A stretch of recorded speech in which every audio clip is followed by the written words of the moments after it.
नहीं बनी तो उसका रीजन क्या है? क्या मशीन्स खराब हो गई थी?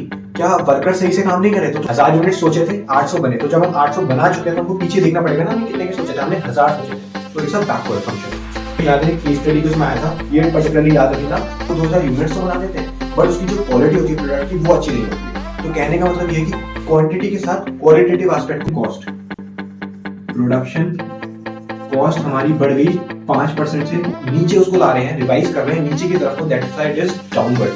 Everyone, this is Sunil Joshi and आज वीडियो हम लोग स्टार्ट करने वाले हैं चैप्टर नंबर 8 बिजनेस स्टडीज का, जो कि कंट्रोलिंग। और ये बिजनेस स्टडीज पूरे उसमें सबसे छोटा चैप्टर है, ठीक है। इसमें हमें बस पढ़ना है what is controlling, what are its features, उसकी इंपॉर्टेंस एंड उसकी प्रोसेस। बस 4 ही चीजें इसमें पढ़नी है एंड ये चैप्टर पूरा हो जाएगा। नोट्स ऑलरेडी दे दिए हैं, डिस्क्रिप्शन में लिंक है, वहां से देख लेना। उसके साथ so let's start this chapter.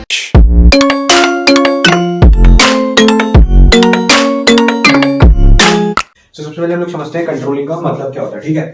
So what is controlling? Controlling refers to comparison between planned and actual performance. यानी कंपेयर करना प्लान्ड को एक्चुअल परफॉर्मेंस के, यानी जो हमने परफॉर्मेंस सोची है एंड जो परफॉर्मेंस हमारी टोटल अभी निकल के आई है, ठीक है, उनको कंपेयर करना। So if there is any difference then finding the reason and taking corrective measures to stop that reasons, ठीक है। क्या करा? कंपेयर करा प्लान्ड और एक्चुअल परफॉर्मेंस को, कोई डिफरेंस निकल के आया तो रीजन फाइंड आउट करना एंड उसके साथ उसके करेक्टिव मेजर्स लेना उस रीजन को रोकने के लिए, so that planned and actual performance matches, ताकि हमारी जो प्लान्ड और एक्चुअल परफॉर्मेंस निकल के आई है वो मैच करे, ठीक है। सपोज कर लेते हैं रिफर्स टू कंपैरिजन बिटवीन, हमने प्लान करी थी कि हम 100 यूनिट प्रोड्यूस करेंगे, ठीक हो गया। एक्चुअल परफॉर्मेंस निकल के आई 80। तो हमने क्या करा? सबसे पहले इसकी डेफिनेशन में क्या? Comparison between planned and actual performance. So if there is any difference, difference कितने का आया? 20 का डिफरेंस आया। Then finding the reason for the difference and taking corrective measures, फिर उसके करेक्टिव मेजर्स लेना ताकि वो रीजन स्टॉप हो सके, एज वेल एज हमारी क्या निकल सके? प्लान्ड एंड एक्चुअल परफॉर्मेंस दोनों मैच हो सके, ठीक है। इसका बेसिक डिफरेंस है, लिखा बहुत सारा है, बस यही है कि कंपेयर करना प्लान्ड और एक्चुअल परफॉर्मेंस को। कोई डिफरेंस आ रहा है तो रीजन फाइंड आउट करना, उसको करेक्टिव मेजर देना उस रीजन को स्टॉप करने के लिए, ताकि हमारी प्लान्ड और एक्चुअल परफॉर्मेंस मीट हो सके, मैच कर सके, ठीक हो गया। ये क्या है? एक वाइडर स्कोप है, इसका जो स्कोप है वाइडर है। क्यों? Because does not only compare but also finds the reasons and solutions. ये सिर्फ कंपेयर नहीं करता है प्लान्ड और एक्चुअल परफॉर्मेंस को, उसके साथ उसके reasons as well as solutions भी फाइंड आउट करता है, that's why it is a wider process. Example ले लेते हैं। फॉर एग्जांपल सपोज कर लेते हैं हमने प्लान करी थी कि हम 1000 यूनिट्स प्रोड्यूस करेंगे, ठीक हो गया, प्लान यूनिट्स, ठीक है। एक्चुअल में हमारी निकल के आई 900 यूनिट्स, ठीक हो गया। अब यहां पे इसके बाद से इसका काम यहां नहीं रुक जाता, इसके बाद क्या करना है? जो 100 यूनिट्स का डिफरेंस आया है वो फाइंड आउट करना है, इसका रीजन क्या है। सपोज कर लेते हैं हमको 100 यूनिट्स किसी आउटपुट की बनानी थी, नहीं बनी, तो उसका रीजन क्या है? क्या मशीन्स खराब हो गई थी? क्या वर्कर सही से काम नहीं करे? तो रीजन फाइंड आउट करना, साथ में इसके रीजन फाइंड आउट करा, देन उसके बाद इसके सॉल्यूशन भी फाइंड आउट करना।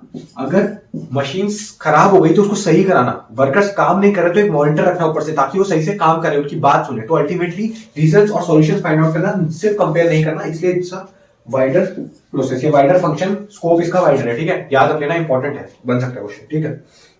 दैट इज कंट्रोलिंग, ठीक हो गया। अब आता है aspects of controlling. What are the aspects of controlling? किसी बुक में दिया है, किसी में नहीं दिया है, बट आप पढ़ लेना, अच्छा ही है, ठीक है। सबसे पहला है स्ट्रेटेजिक, दो एस्पेक्ट्स। सबसे पहला strategic control and operational control. Strategic control यानी जब हम अपने प्लान में चेंजेस लाते हैं, right, when we bring change in the plans. Suppose कर लेते हैं हमने प्लान सोचा था 100 यूनिट्स हम बनाएंगे, बट हमने 120 यूनिट्स बनाई एक्चुअल में, यानी हमारे प्लान में हमने जो प्लान में चेंजेस करने पड़ेंगे, क्योंकि हमने अंडर एस्टिमेट करा प्लान को। हमने 100 सोची थी, बनी 120।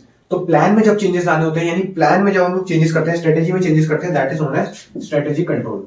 सेकंड है ऑपरेशनल कंट्रोल। ऑपरेशनल कंट्रोल यानी जब एक्टिविटीज में हम चेंजेस लाते हैं, दैट इज ऑपरेशनल कंट्रोल, ठीक है। जब हम एक्टिविटीज में चेंजेस लाते हैं, that is known as operational control. यानी हमने कुछ काम करना था, हमारे टारगेट्स अचीव नहीं हो पाए क्योंकि वर्कर्स काम नहीं कर रहे थे, या कुछ रीजन XYZ रीजन वो स्ट्राइक पे चले गए, कुछ भी XYZ रीजन की वजह से। सो जब हमने एक्टिविटीज में चेंजेस लाए, that is known as operational control, ठीक हो गया। तो या स्ट्रेटेजिक कंट्रोल यानी जब हम स्ट्रेटेजी या प्लान जो हमने बनाया था उसमें चेंजेस लाना, that is strategic control. Whereas जब हमने एक्टिविटीज में चेंजेस लाए, दैट इज ऑपरेशनल कंट्रोल, ठीक हो गया। उसके बाद आता है फीचर्स, क्या कैरेक्टरिस्टिक्स है कंट्रोलिंग, ठीक है, इंपॉर्टेंट है। सबसे पहला है गोल ओरिएंटेड फंक्शन, ठीक है। ये क्या है? Goal oriented function. क्यों? Focuses that work is done according to plan. यानी कंट्रोलिंग फंक्शन क्या फोकस करता है कि जो भी हम काम कर रहे हैं ऑर्गेनाइजेशन, वो अकॉर्डिंग टू प्लान, जो हमने सोचा है, जिस तरीके से प्लान बनाया है, उसके अकॉर्डिंग काम हो ऑर्गेनाइजेशन पे। एंड हमको पता ही है प्लान्स हमेशा गोल्स को अचीव करने के लिए होते हैं, हेंस गोल्स ओरिएंटेड फंक्शन, ठीक है। क्योंकि ये ट्राई करता है, फोकस करता है कि सारा काम अकॉर्डिंग टू प्लान हो, और प्लान अल्टीमेटली हम अपने गोल्स को अचीव करने के लिए करते हैं, तो it's a goal oriented function.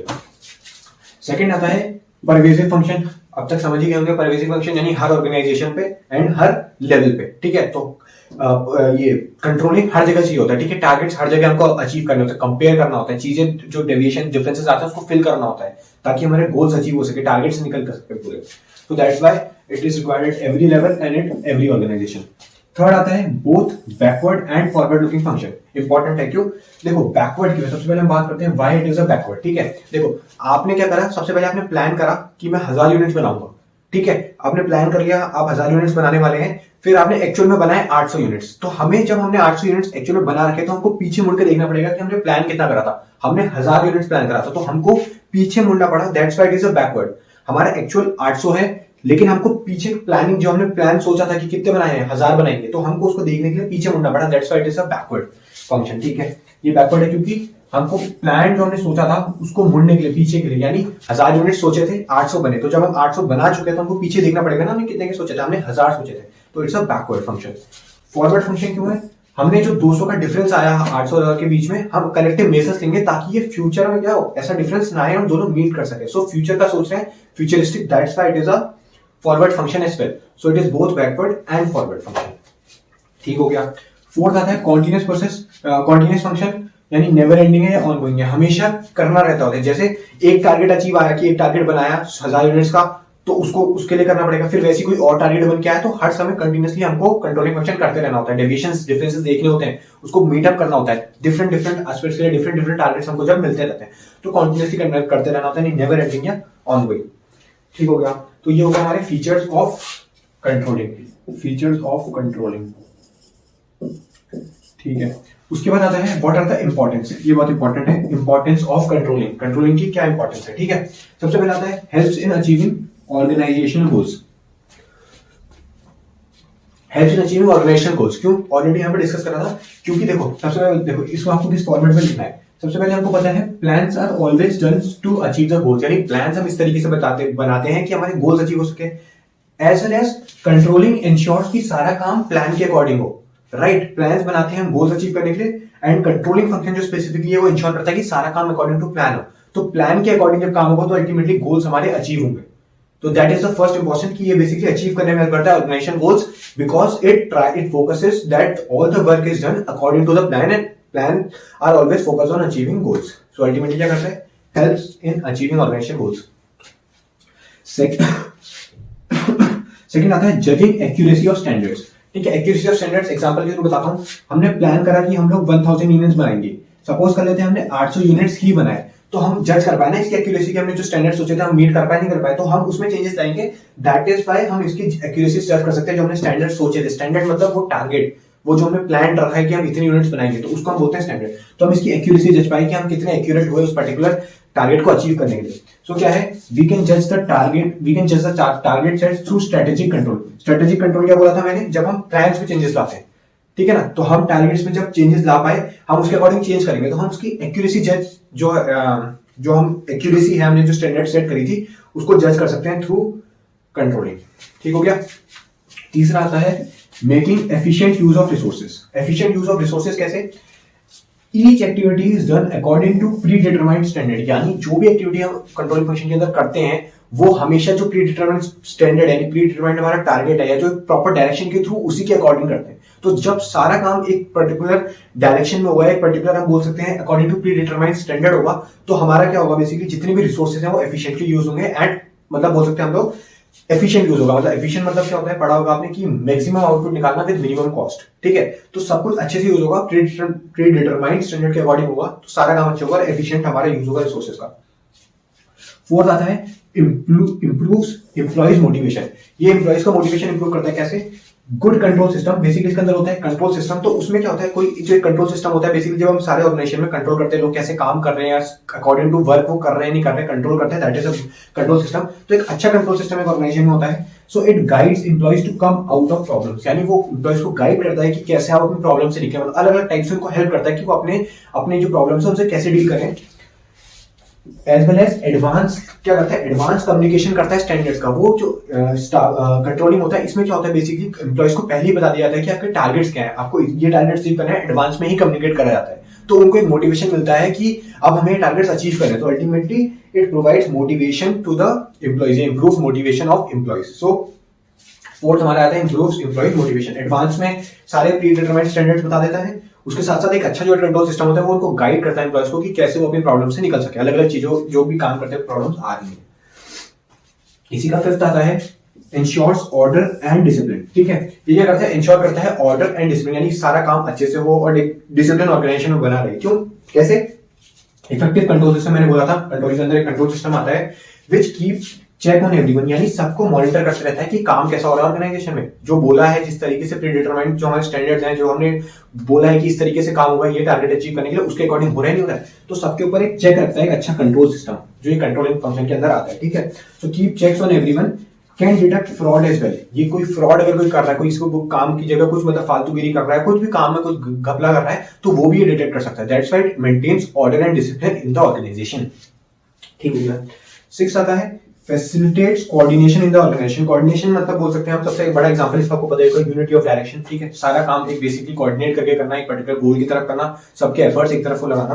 कैसे? Make sure that proper direction is followed, यानी ये इंश्योर करता है कि जो हमें गोल दिया उसके अकॉर्डिंग में हमने जो डायरेक्शन प्रोवाइड करी, सारा काम उसके अकॉर्डिंग हो रहा है नहीं हो रहा है। तो अल्टीमेटली जब सारा काम उसके अकॉर्डिंग होता है, यानी यूनिटी ऑफ डायरेक्शन होता है, तो क्या होता है, हमारे कोऑर्डिनेशन बनकर चलता है ऑर्गेनाइजेशन, यानी कोऑर्डिनेशन अच्छा खासा रहता है ऑर्गेनाइजेशन में, राइट।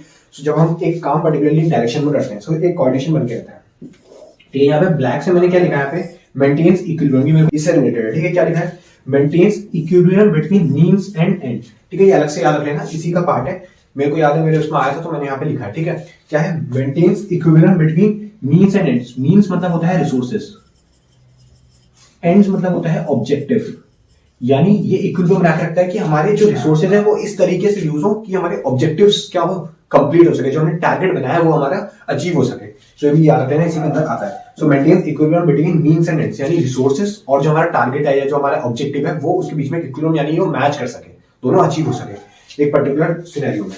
ठीक होगा, तो ये थी हमारी इंपॉर्टेंस ऑफ कंट्रोलिंग।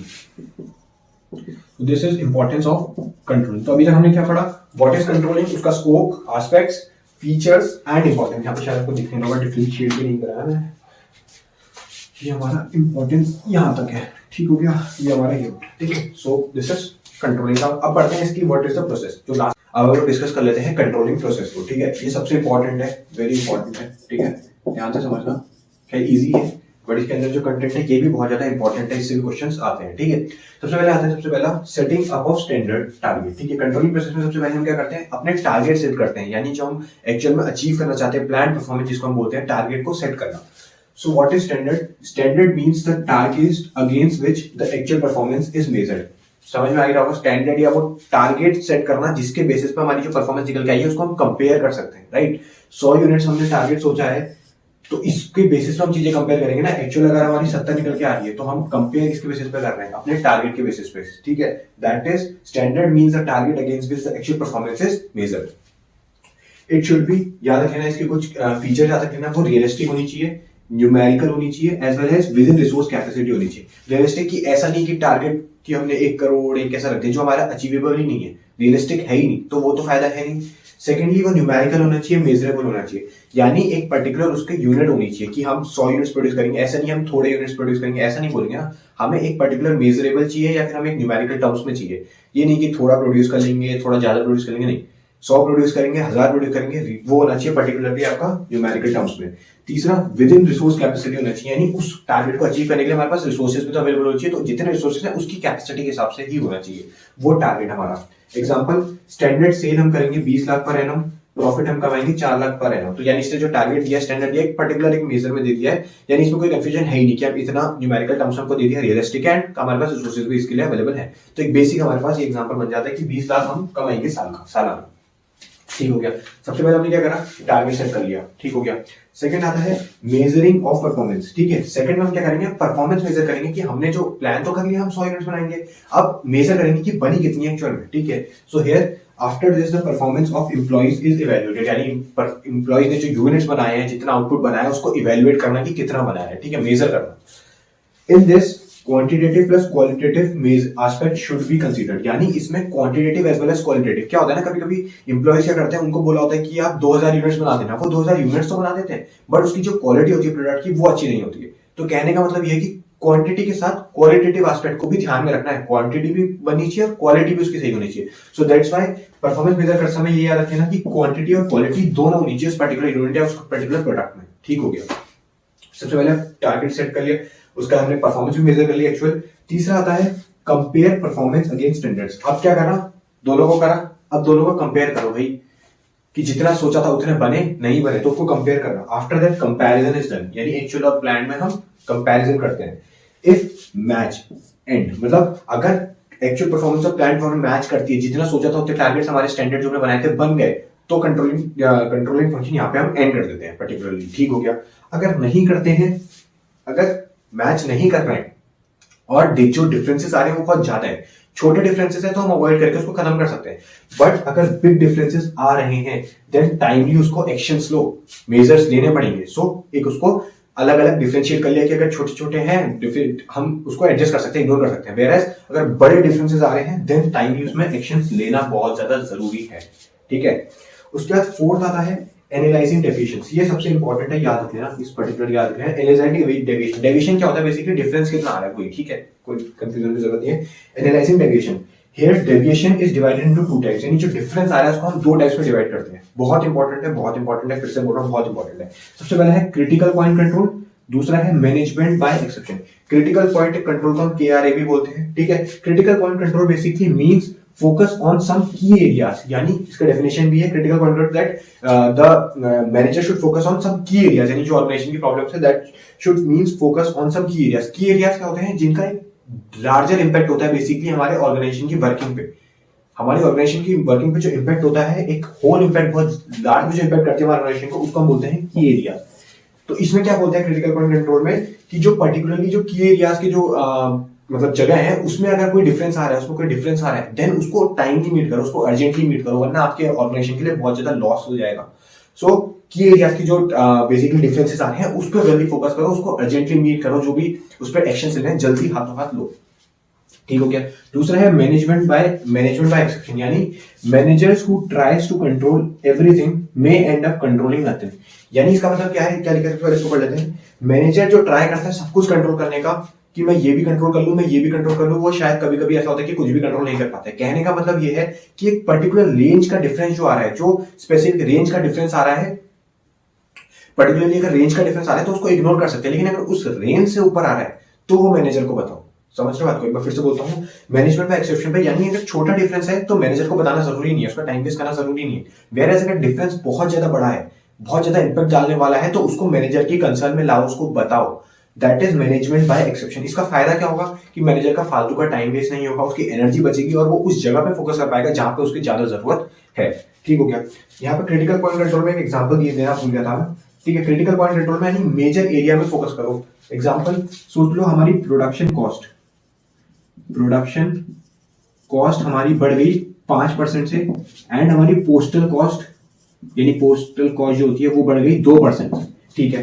तो हम क्या करेंगे, प्रोडक्शन कॉस्ट बढ़ रही है, ये हमारा एक की एरिया मतलब एक इंपैक्ट डालने वाला है हमारे ऑर्गेनाइजेशन की पूरी वर्किंग पे, हमारे प्रॉफिट्स गिर सकते हैं, इस वजह से हमारा रेवेन्यू कम हो सकता है। So we need to focus it and try to decrease it. Whereas postal cost हमारा की एरिया नहीं है, क्यों, क्योंकि ये तो हमारे कंट्रोल में है ही नहीं एंड इसका इतना कोई इंपैक्ट नहीं पड़ता है, सो हम इसको अवॉइड कर सकते हैं। वेयरएज ये की एरिया है, ऑर्गेनाइजेशन में इंपैक्ट डालेगा, that's why we can not avoid it, and इसको हमको रिड्यूस करना पड़ेगा, प्रोडक्शन कॉस्ट जो हमारी है, प्रॉफिट कम हो सकता है। ठीक है। मैनेजमेंट बाय एक्सेप्शन में एग्जांपल देता हूं, अगर मान लेते हैं 2 यूनिट का अगर डिफरेंस आ रहा है तो हमने सोच लिया कि हम अपने आप में डील कर लेंगे, उसको इग्नोर कर लेंगे, मैनेजर तक वो बात नहीं पहुंचाएंगे। वेयरएज अगर 2 से ज्यादा का डिफरेंस आ रहा है देन वो मैनेजर को बताना जरूरी है। तो ये हमारा एग्जांपल है मैनेजमेंट बाय एक्सेप्शन का। ये वाला एग्जांपल हमारा क्रिटिकल पॉइंट कंट्रोल का था। 2 है, याद रख लेना, बहुत इंपॉर्टेंट है। ठीक हो गया। अब हमने डिफरेंस भी एनालाइज कर लिया। ठीक है। फिफ्थ आता है टेकिंग करेक्टिव मेजर्स। ठीक है। फिफ्थ आता है taking corrective measures. Next, manager will find deviations and reasons and it will take corrective measures. ठीक है, समझ गए। करेक्टिव मेजर्स लेना, डिफरेंस आया। करेक्टिव मेजर्स यानी मेजर्स किस किस टाइप के हो सकते हैं। सबसे पहला नो चेंज, यानी अगर ज्यादा डिफरेंस, ज्यादा बड़ा नहीं है प्रॉब्लम या ज्यादा डिफरेंस नहीं आ रहा है, तो हम उसको कोई चेंज नहीं करेंगे। सेकंड ऑप्शन ये है रीफ्रेम प्लान्स, यानी सपोज कर लेते हैं 100 यूनिट्स का हमने प्लान रखा था, 120 बन गए, यानी प्लान ही गलत बना है, तो हम प्लान को 100 से 120 लाएंगे। तो हम क्या कर सकते हैं, प्लान्स को भी चेंज कर सकते हैं पर्टिकुलर ऑप्शन में। तीसरा, मेजर टू इंप्रूव परफॉर्मेंस। तीसरा हमारा मेन यही है कि जो परफॉर्मेंस है उसको इंप्रूव करें ताकि हमारे टारगेट अचीव हो सके। तो ये 3 हमारे पास मेजर्स अवेलेबल हैं, ये हम कर सकते हैं। देखो इसमें 2 आते हैं, बहुत इंपॉर्टेंट है, याद रखना, downward revision and upward revision. Downward revision जब हमने जो प्लान बनाए होते हैं उसको हम रिड्यूस करते हैं so that it becomes achievable, यानी 1000 का टारगेट बना है, अचीवेबल नहीं है हमको पता है, तो हम 1000 से उसको 500 में ला रहे हैं, तो हम एक नीचे उसको ला रहे हैं, रिवाइज कर रहे हैं नीचे की तरफ को, that side is downward so that it becomes achievable. फिर आता है अपवर्ड रिवीजन। अपवर्ड रिवीजन यानी जब हमारे प्लान जो हमने रखे हैं वो बहुत अंडर एस्टिमेट करके रखे हैं कि यार हमने सोचा बस 200 यूनिट्स बन जाएगी इसी तरह, लेकिन असल में बनने 1000 है। तो जब हम उसको 200 से 1000 में लाएंगे, प्लान को अपना टारगेट रखेंगे, दैट इज हम उसके जो रिवीजन है वो ऊपर की तरफ को कर रहे हैं, उसको बढ़ा रहे हैं। स्ट्रेटेजी का मतलब हो सकता है ना, जो प्लान है हमारा टारगेट वो हम बढ़ा रहे हैं, दैट इज अपवर्ड रिवीजन।